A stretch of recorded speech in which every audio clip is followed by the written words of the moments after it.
Hi there, I'm Anna, and welcome to Natural English. In this channel, we make real English simple and natural. Let's learn something you can use today. Hello there, my wonderful English learners. Welcome back to Natural English with Anna. I'm Anna, and I'm absolutely delighted you've joined me today. In my 4 decades of teaching English, I've heard every excuse in the book about why people struggle with language learning. But today, I want to share something that will completely transform your approach to English. Let me start with a question that might surprise you. Do you brush your teeth once a year for 5 straight hours? Of course not. That would be absolutely ridiculous, wouldn't it? You brush your teeth every single day, just 2 or 3 minutes, but you do it consistently, day after day after day. And you know what? Learning English works exactly the same way. This is what I call the toothbrush principle, and it's something I've been teaching my students for years. You don't need marathon study sessions that leave you exhausted and frustrated. Instead, what you need is something far more powerful and sustainable: consistent daily practice. Today, I'm going to show you exactly how this approach can revolutionize your English speaking abilities. And I promise you, by the end of this episode, you'll have a clear roadmap to success. The science behind consistent practice. Now, let me explain why this consistent practice approach is so incredibly effective. In all my years of teaching, I've observed 3 fundamental principles that make daily practice superior to sporadic intensive study sessions. And I want to share these with you because they'll change everything about how you approach learning English. The first principle is this: your brain learns through repetition. Think of your brain as a garden pathway. When you walk down a path once, you barely leave a mark. But when you walk down that same path every single day, eventually you create a clear, well-worn trail that's easy to follow. The same thing happens with English. When you hear a phrase like, "How's it going?" once, your brain might forget it. But when you encounter it repeatedly through daily practice, it becomes permanently etched in your memory. I remember Sarah, one of my students from years ago. She came to me frustrated because she'd been studying English for 2 years, but still couldn't have a basic conversation. The problem? She was studying 4 hours every Saturday, but nothing during the week. Once we shifted to 20 minutes every single day, her progress was remarkable. Within 3 months, she was confidently chatting with native speakers at her workplace. The second principle is that practice creates automaticity. When you first start speaking English, everything feels slow and deliberate.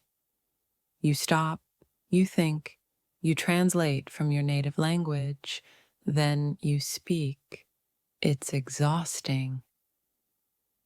But here's the magic of daily practice. Gradually, your mouth learns what to say without conscious effort. The words start flowing naturally, like a river finding its course. Think about riding a bicycle. Remember when you first learned? You had to consciously think about balance, pedaling, steering. Everything required intense concentration. But now, you probably don't even think about it. You just ride. That's automaticity. And it's exactly what happens with English when you practice consistently. Your brain develops neural pathways that make speaking feel effortless and natural, building unshakable confidence. The third principle, and perhaps the most important one, is that consistent practice builds genuine confidence. Now, I'm not talking about false confidence or pretending you know more than you do. I'm talking about deep, authentic confidence, that comes from knowing you're improving every single day. In my experience, students who practice inconsistently often feel anxious about their English. They never quite know what level they're at because their skills fluctuate wildly. But students who practice daily develop what I call steady confidence. They know that even if they make mistakes, they're on a clear upward trajectory. Let me tell you about Marcus, another student of mine. He was terrified of speaking English in meetings at work.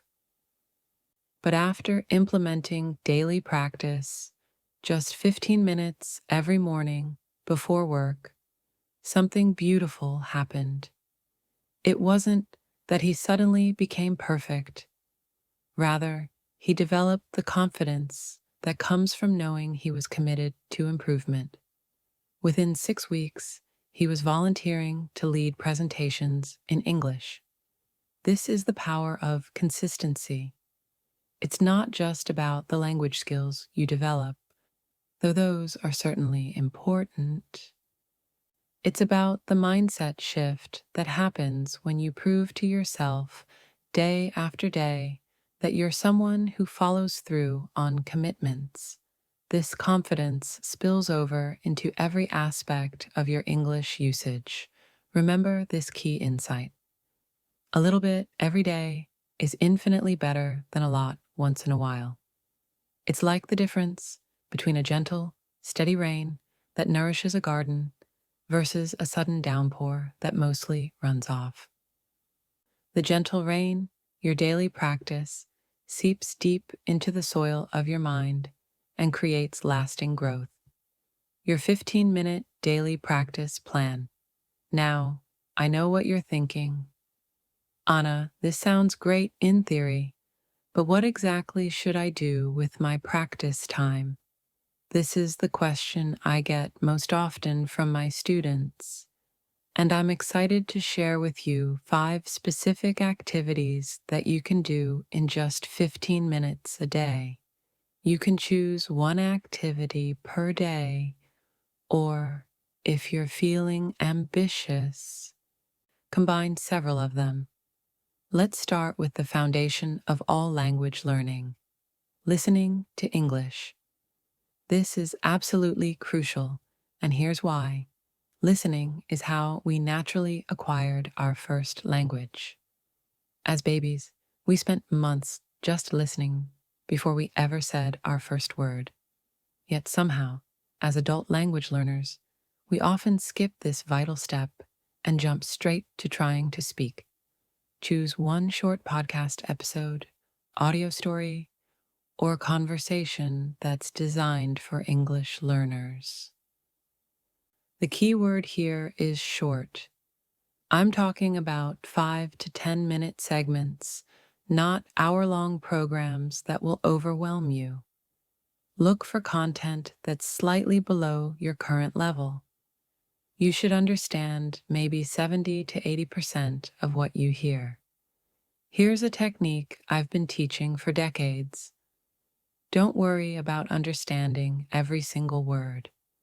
Instead, listen for the music of the language, the rhythm, the intonation, the flow of connected speech. This is how native speakers really talk, and it's completely different from the careful, articulated speech you might hear in formal language lessons.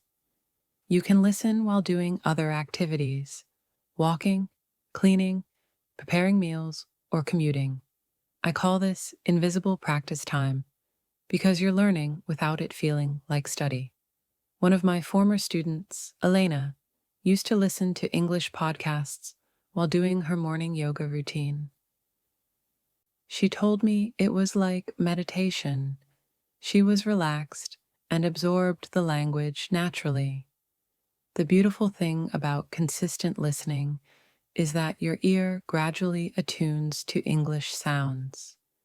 Words that once seemed like incomprehensible mumbles suddenly become clear.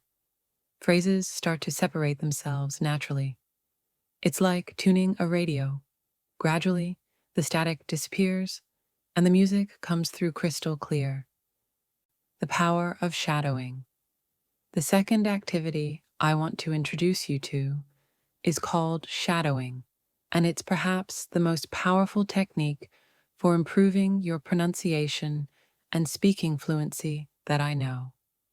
Shadowing means listening to a sentence and repeating it simultaneously, like being an echo or a shadow of the speaker. This technique might feel strange at first. You're essentially trying to talk at the same time as someone else. But here's why it works so beautifully. It forces your mouth, your tongue, your vocal cords to mimic the exact movements of a native speaker. You're not just learning words, you're learning the physical act of producing English sounds. Start with very short sentences, maybe 4 to 6 words. For example, I'm going to the store, or the weather is beautiful today. Play the audio and try to say the words along with the speaker, matching their pace, their intonation, their stress patterns. Don't worry about understanding every word at first. Focus on the sound and rhythm. I remember teaching this technique to a group of intermediate students several years ago. At first, they felt silly and self-conscious, but within 2 weeks, their pronunciation had improved dramatically. More importantly, their confidence in speaking had skyrocketed because they felt they sounded more like native speakers. The magic of shadowing is that it develops what linguists call connected speech patterns. In natural English, words blend together, syllables merge, and the rhythm has a musical quality. When you shadow native speakers regularly, you internalize these patterns without having to study complex pronunciation rules. I always tell my students, don't aim for perfection in shadowing. Aim for participation. Even if you only catch every other word, you're still training your mouth and your ear to work together in English. Over time, your accuracy will improve naturally, and you'll develop that smooth, flowing speech that characterizes fluent speakers. Reading for language growth. The third activity in your daily practice toolkit is reading, and I want to share some insights about reading that might surprise you. Many of my students think reading is just about vocabulary building, but effective reading practice does so much more. It exposes you to sentence patterns, helps you develop language intuition, and builds your overall comprehension skills. Choose material that's appropriate for your level. This is crucial. If you're constantly stopping to look up words, you're not really reading, you're translating. A good rule of thumb is that you should understand about 80 to 90% of what you read without a dictionary. This might mean choosing simplified news articles, short stories for language learners, or even well-written blog posts. Here's a reading technique I've refined over decades of teaching. Read for general understanding first, then for details. On your first read-through, don't stop for unknown words. Instead, try to guess their meanings from context. You'll be amazed at how often your guesses are correct. This is your language intuition developing. Let me share a story about Tom, one of my most dedicated students. He was an engineer who loved science articles, but was frustrated because technical English seemed impossible. I suggested he start with science articles written for general audiences rather than specialized journals.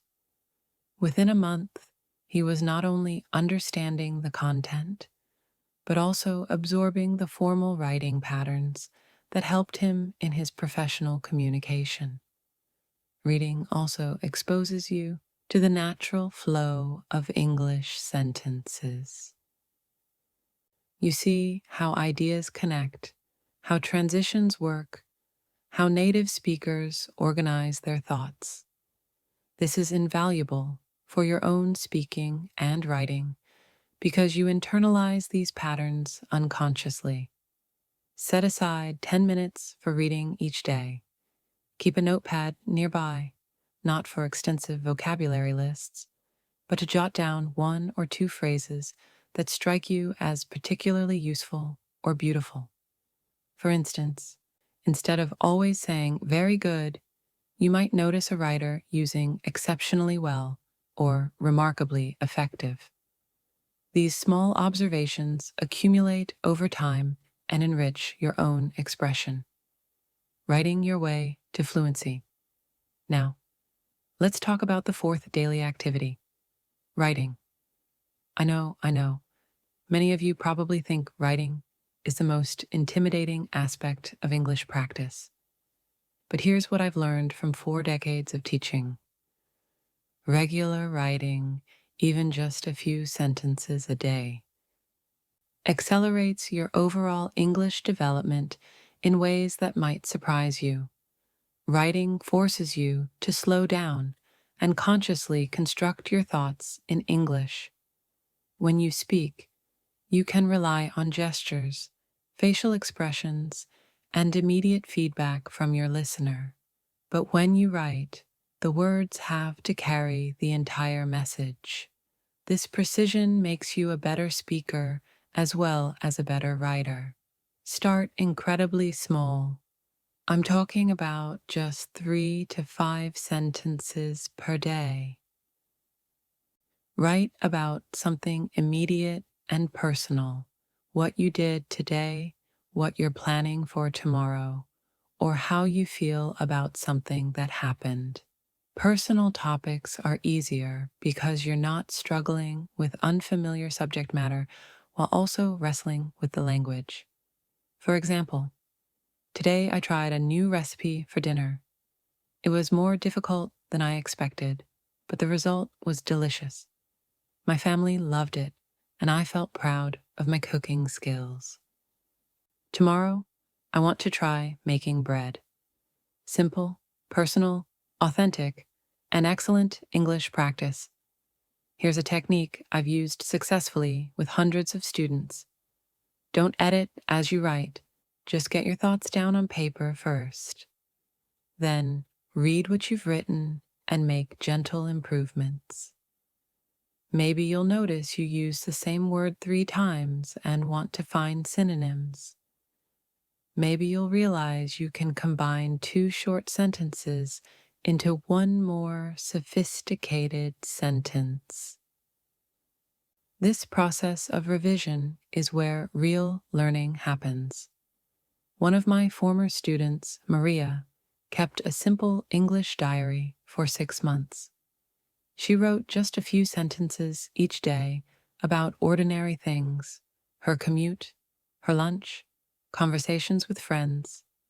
When she looked back at her early entries after 6 months, she was amazed at her progress. Her sentence structures had become more complex. Her vocabulary had expanded naturally, and most importantly, her confidence in expressing herself had grown tremendously. Speaking to yourself, a secret weapon.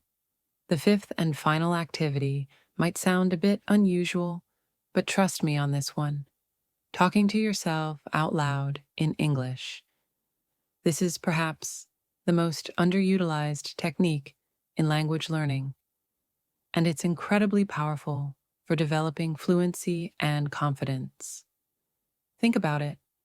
How many opportunities do you really have to practice speaking English without judgment, without worry about making mistakes, without the pressure of being understood by someone else? When you talk to yourself, you create a safe practice space where experimentation is encouraged and mistakes are simply learning opportunities. Start by narrating simple activities. I'm making coffee. The water is boiling. I'm adding 2 spoonfuls of coffee grounds. Now I'm pouring the hot water. This might feel awkward initially, but you're accomplishing several things simultaneously. You're practicing present continuous tense. You're associating English words with physical actions, and you're building the habit of thinking in English.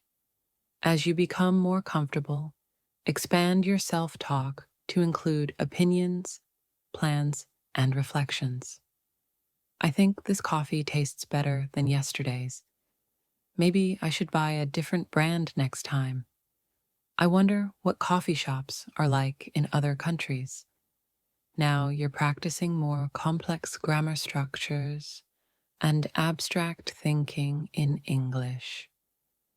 I remember coaching Jessica, a shy student who was terrified of making mistakes in front of others. I suggested she spend 10 minutes each morning talking to herself while getting ready for work. She described her clothing choices, her schedule for the day, her hopes and concerns. After a month of this practice, she joined a conversation club and was amazed at how naturally the words flowed. Self-talk also helps you identify your personal language gaps. When you can't express something, make a mental note to look it up later. For instance, if you can't remember the word for disappointed, you'll be motivated to learn it because it came from a real communication need, not from an arbitrary vocabulary list. The beauty of speaking to yourself is that you can do it anywhere private, in your car, in the shower, while walking alone. It transforms dead time into productive practice time, and it builds the crucial connection between thinking and speaking in English. The journey, day 1 to mastery. Now, let's talk about realistic expectations and the journey you're embarking on.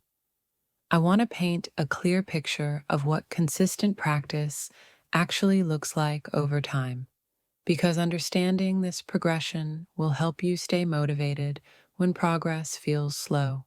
After your first day of practice, whether you listened to a podcast, shadowed some sentences, read a short article, wrote a few sentences, or talked to yourself, you probably won't feel dramatically different, and that's completely normal.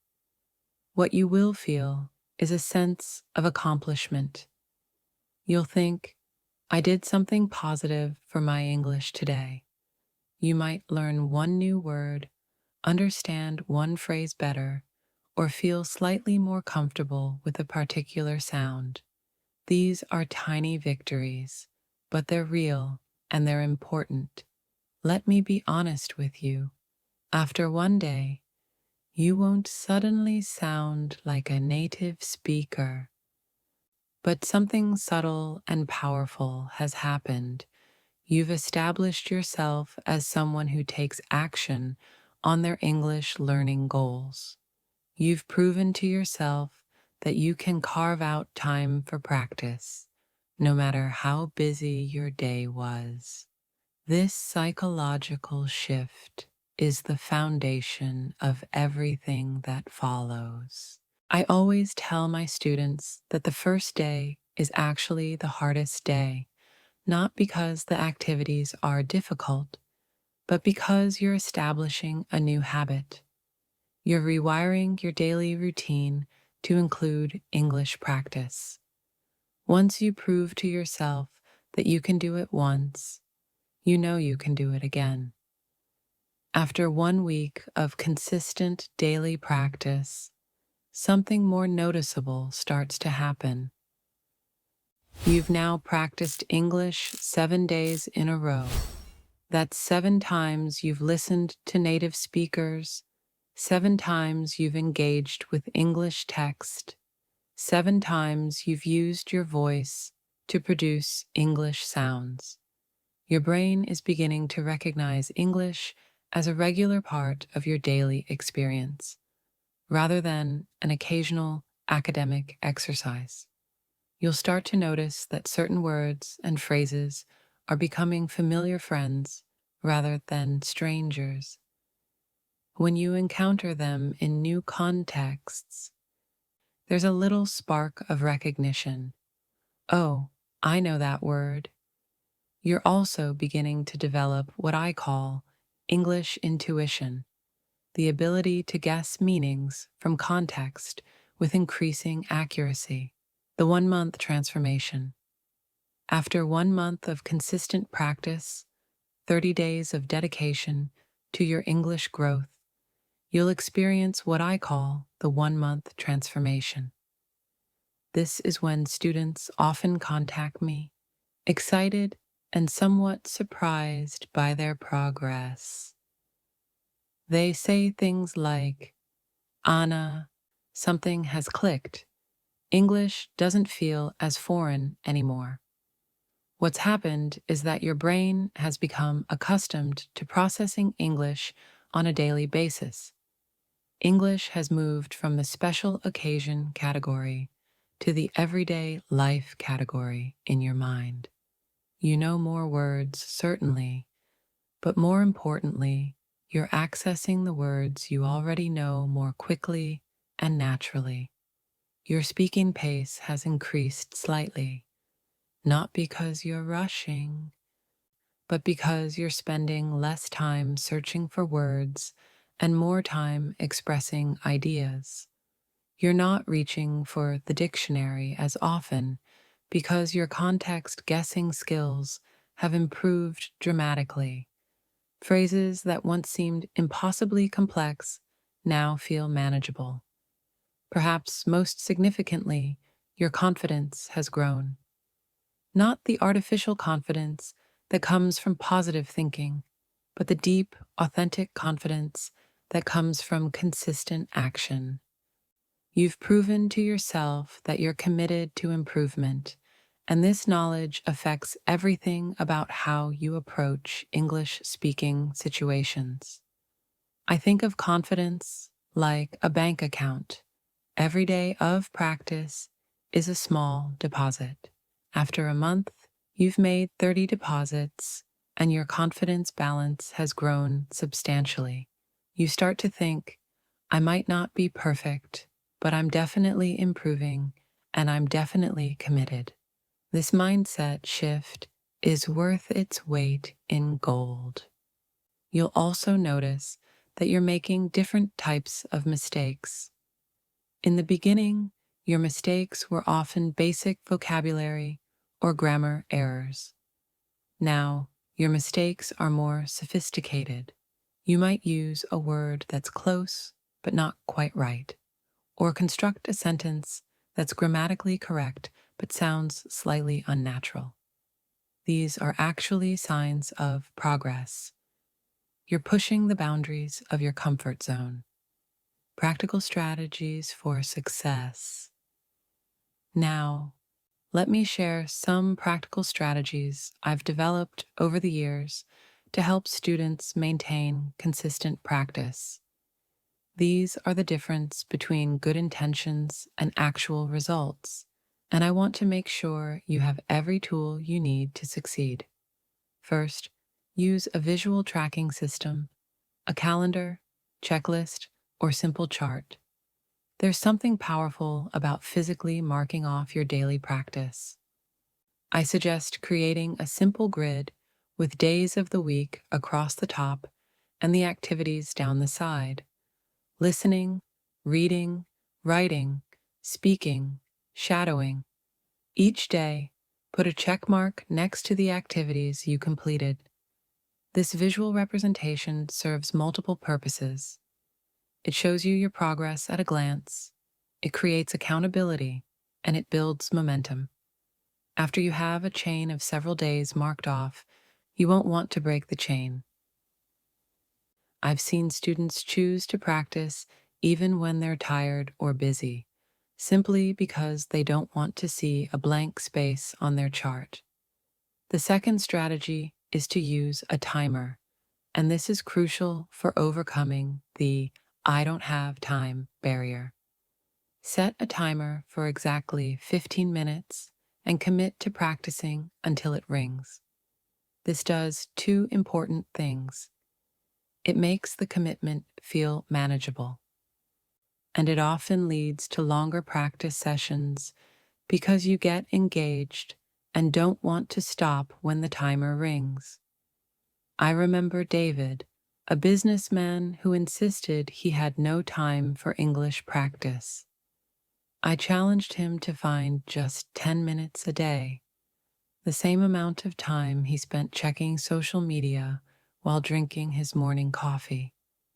He reluctantly agreed, set a timer, and discovered that once he started, he often continued for 20 or 30 minutes because he was enjoying the process.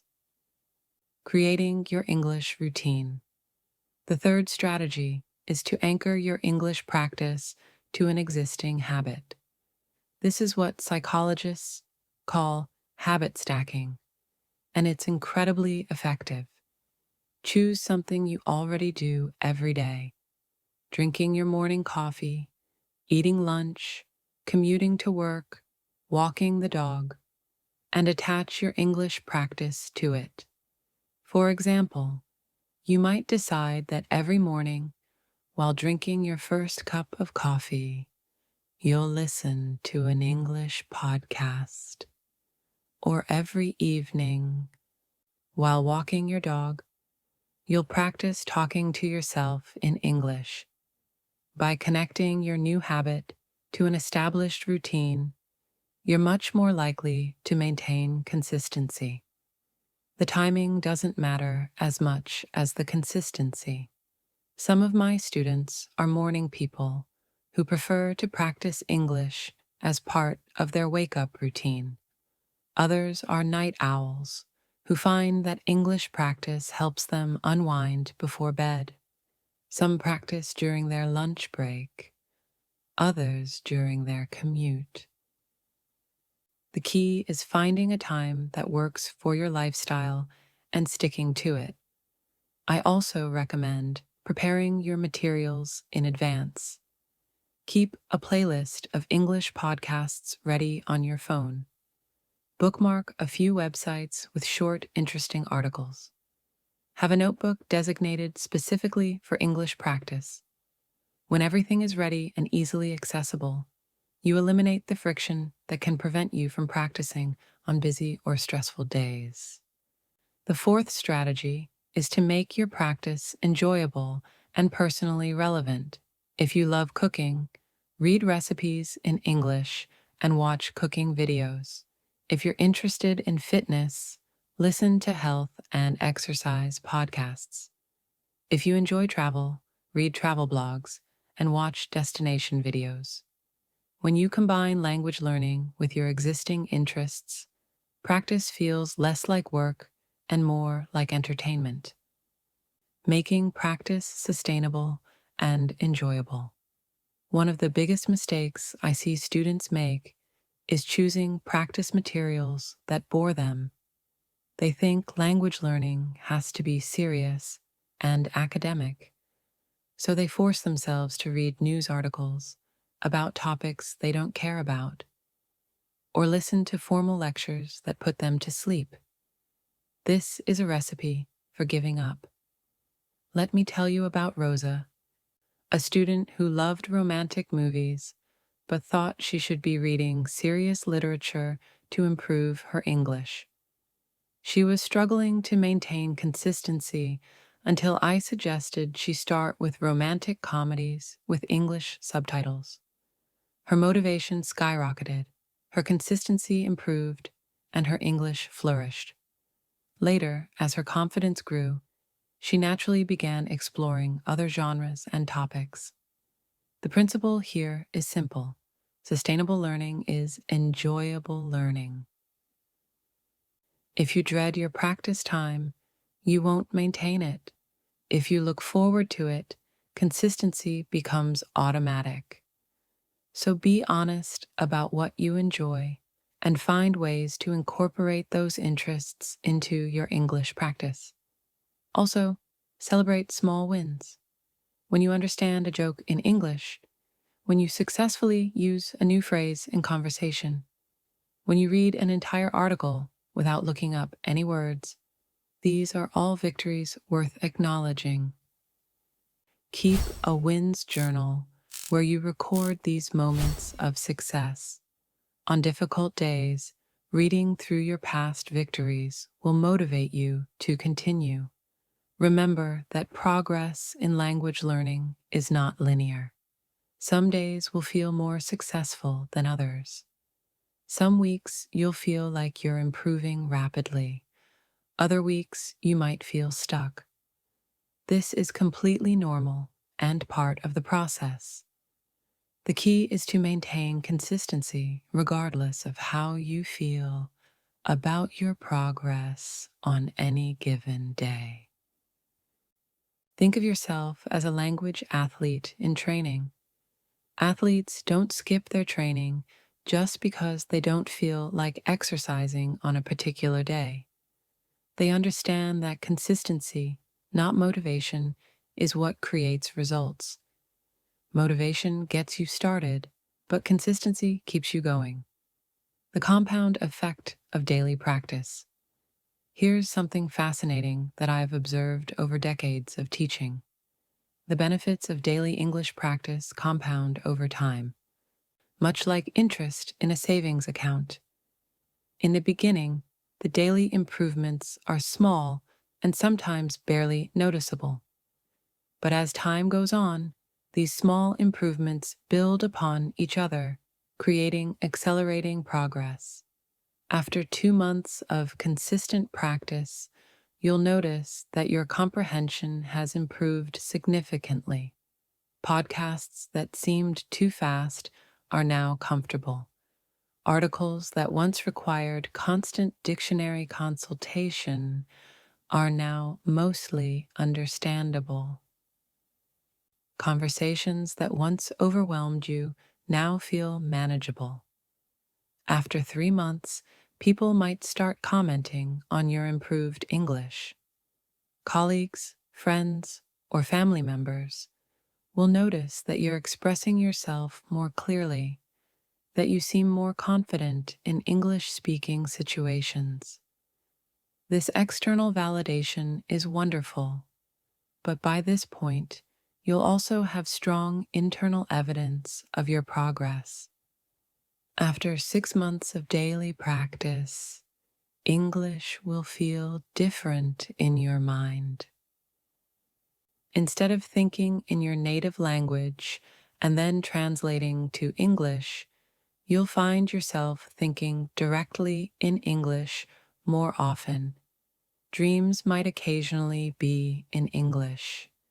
You'll catch yourself unconsciously using English phrases or expressions. The most remarkable change, though, is in your relationship with the language. English transforms from being a subject you're studying to being a tool you're using. You'll find yourself choosing to watch an English movie not for practice, but for entertainment. You'll read an English article not as an exercise, but because you're genuinely interested in the content. Overcoming common obstacles. Let me address some common obstacles that students face, because I want you to be prepared for these challenges and know how to overcome them. The first obstacle is the perfectionism trap. Many students believe they need to understand every word, pronounce everything perfectly, and never make mistakes. This perfectionism actually inhibits progress because it makes practice feel stressful rather than enjoyable.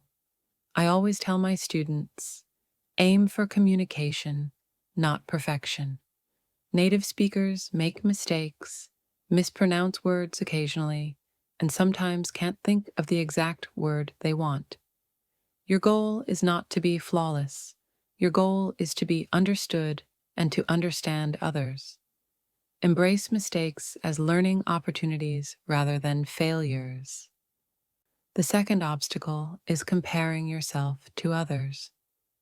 In our connected world, it's easy to see other English learners who seem to be progressing faster than you. Remember that everyone's language learning journey is unique. Factors like age, native language, previous exposure to English, available practice time, and learning style all affect the pace of progress. Focus on your own growth rather than comparing yourself to others. The third obstacle is the intermediate plateau, a period where progress feels very slow despite continued effort.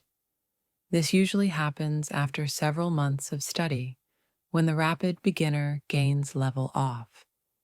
This plateau is actually a sign that you're consolidating your knowledge, but it can feel discouraging.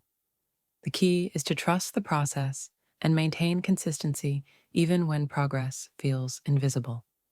Your call to action. My dear English learners, we've covered a lot of ground in today's episode, and I hope you're feeling inspired and equipped to begin your journey of consistent daily practice. But inspiration without action is just entertainment, so I want to give you a specific challenge. Here's what I want you to do today, right after you finish listening to this podcast. Choose one of the 5 activities we discussed. Just one. Maybe it's listening to a short English audio while you prepare dinner. Maybe it's reading a brief article about something you're interested in. Maybe it's spending 5 minutes talking to yourself in English while you tidy up your living space. Do that one activity today. Then do it again tomorrow and the day after that. Don't worry about being perfect. Don't worry about doing all 5 activities. Just focus on building the habit of daily English practice with one simple, manageable activity. After you've maintained daily practice for 1 week, 7 days in a row, I want you to add a second activity. Maybe you'll start shadowing sentences while you commute, or writing a few sentences about your day before bed. Gradually build your practice routine until you're spending 15 to 20 minutes a day actively engaging with English. Remember, this isn't about quick fixes or language learning shortcuts. This is about sustainable, long-term growth that will serve you for years to come. Every day you practice, you're not just improving your English, you're building the discipline, confidence, and persistence that will benefit every area of your life. Closing thoughts. As we wrap up today's episode, I want to leave you with this thought. Consistency is like planting a seed. You water it each day, you provide it with sunlight, you tend to it carefully. At first, you don't see much change. The soil looks the same, and you might wonder if anything is really happening beneath the surface. But if you keep nurturing that seed day after day, something magical occurs. One morning, you notice a tiny green shoot pushing through the soil. With continued care, that shoot becomes a strong plant, and eventually, a magnificent tree that provides shade, beauty, and even fruit. Your English learning journey is exactly like that seed. Each day of practice is like watering and tending to your growing language skills. Some days, you won't see obvious progress, but trust the process. Trust that beneath the surface, your brain is making connections, strengthening neural pathways, and building the foundation for fluent, confident English communication. You have everything you need to succeed. You have the activities, you have the strategies, you have the understanding of how consistent practice works, and most importantly, you have the power to choose consistency over intensity. progress over perfection, and growth over comfort. I believe in you. I've seen this approach transform the lives of thousands of students over my 40-year teaching career. You can do this. Start small, be consistent, and trust the process. Your future English-speaking self is waiting for you to begin. This has been Natural English with Anna. I'm Anna, your English learning companion, and I'll see you in the next episode. Until then, keep practicing, keep growing, and keep believing in yourself. Take care, my friends. Thanks for watching. If you found this helpful, don't forget to like, comment, and subscribe. See you in the next video.